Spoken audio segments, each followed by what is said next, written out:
Hi everyone, it's Chenzo from Reality Art Pod, here to talk about Deal or No Deal Island, Season 2, Episode 3, titled Chain of Command. Last time on Dondi, Stage 5 clinger Sydney was betrayed by her crush, married David, and when Parvati and Philip won the challenge and unleashed Dr. Will into the game, they sent Lachelle and CK to face the banker. When they made a good deal, Sydney's public apology wasn't enough to save her from being flung from the game. Before I dive in, if you like what I'm doing, don't forget to like the video and subscribe if you haven't. As always, my recaps aren't meant to replace the original material, so if you missed the episode, I highly encourage you to seek it out on Peacock to enjoy and form your own opinion. But let's dive into it. Following Sydney's departure, they head back to their pods, where Dr. Will is running his mouth and annoying everyone. In his blabbing, he exposes that Parvati was on Survivor. She's agitated with him for blowing her cover, but I still find it crazy that multiple people on a reality show wouldn't know her. The next day, MG teaches David about Survivor. She doesn't know that he's a Survivor winner. Parvati teaches Rock and the gang yoga and hopes they all forget what Dr. Will said, but they don't. They pull up to their challenge. Joe has gathered his style with a way nicer shirt than last time. For their challenge, they'll be in two groups, tied up with only enough slack for one person to reach a key in the middle at a time to release themselves, so they need to all agree on the order that they can leave. There are 12 cases buried under sandcastles along a path, with the highest valued case at $4 million. The people who leave first have the opportunity to get the better cases, and there's one banker's bonus case that will influence the game. They each need to dig up one case and bring it back to Joe. So they get started. It's green team, David, Parvati, Storm, MG, Seychelle, and Lachelle, taking on blue and Philip, CK,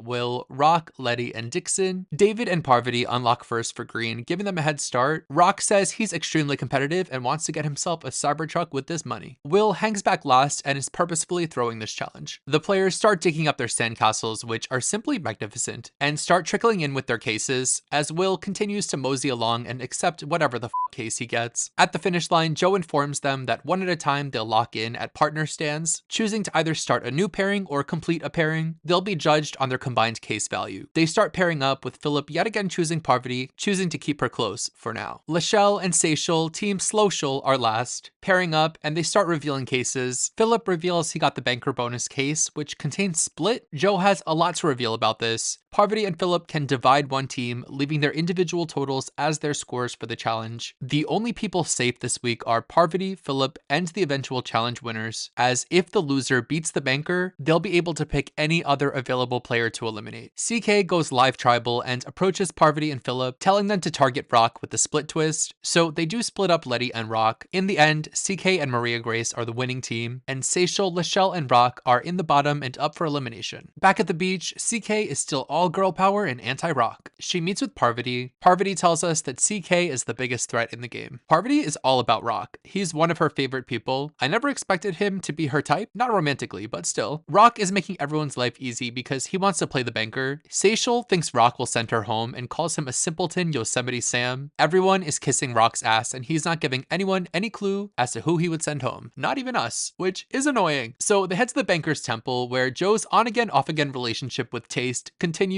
with another tawdry top. Will and CK continue their feud, with CK calling Will braggy. They of course pick Rock to face the banker, with $6,725,000 as the highest case. Rock is ever the showman, wearing his shirt from the upcoming Joe Manganiello for JCPenney collection. Rock is doing his thing, but he has to hurry up. It's getting late and David has an audition for Oliver at 6 p.m. Rock picks case number 8. It's his princess bride baby girl's anniversary. How nice. Rock is one of those who picks his cases based on sentimental reasons, but to a crazy degree. He has 6 grandkids, but he doesn't pick 6, and 3 amazing daughter-in-laws, but he doesn't pick 3, but 6 plus 3 makes 9, so he picks 9 and gets the highest value case, which was so much effort for such an embarrassing result. He continues to rattle off his family and knock down high value cases as the other players beg him to stop picking cases based off his family. Rock sucks at picking cases. Joe calls this the worst round he's ever seen, but he gets a first offer that's 6 figures, giving him 3/4 chances of staying in the game. With odds like that, I thought he should take this deal. Everyone agrees, but Dr. Will stirs the pot, encouraging him not to take it. Rock decides not to take this deal. He ends up trimming down some small values and one big value, not changing his situation too much. The offer goes up to $250,000. With with again a 3/4 chance of staying. Rock does take this deal, which was the smart move, but he had the $1,340,000 case, meaning he made a bad deal. So sadly, we have to say goodbye to Rock here, who was such a delight in his short 3-episode stint. He was barely in the first episode, but there were some funny clips of him in the second episode. He's very appealing visually. I like the sight of him. Is he a good player? Absolutely not. Wanting to face the banker is not the way to go. You absolutely should not want this. His showing here proves that. He played a terrible round of Deal or No Deal. Fortunately, he got 2 really great offers with great odds, and despite all of it, still makes a bad deal. Are you really taking your fate into your own hands by facing the banker? You're really just putting yourself up for a coin toss of whether or not you stay on the show. Overall, I thought this was a really predictable episode. There was some potential for them being all tied together in the challenge, as that was literally a saw trap from the movie, but it ended up being so low stakes for the players that they all agreed on it so easily. I'd like to see more debate. Maybe the key needed to be further away. You really notice the lack of strategy when a player volunteers to face the banker. And I do wish Rock would have told us who he would have eliminated had he beat the banker. Coming into next week, I'm really watching this rivalry between Will and Parvati. I feel like she'll come out on top. Let me know in the comments, who do you think Rock would have eliminated? And what do you think will happen next? But that's all I have to say about this week's episode. The pot stands at $531,001. Luke's dollar prevails. I'll be back next week with more Dondi. I'm also covering the Challenge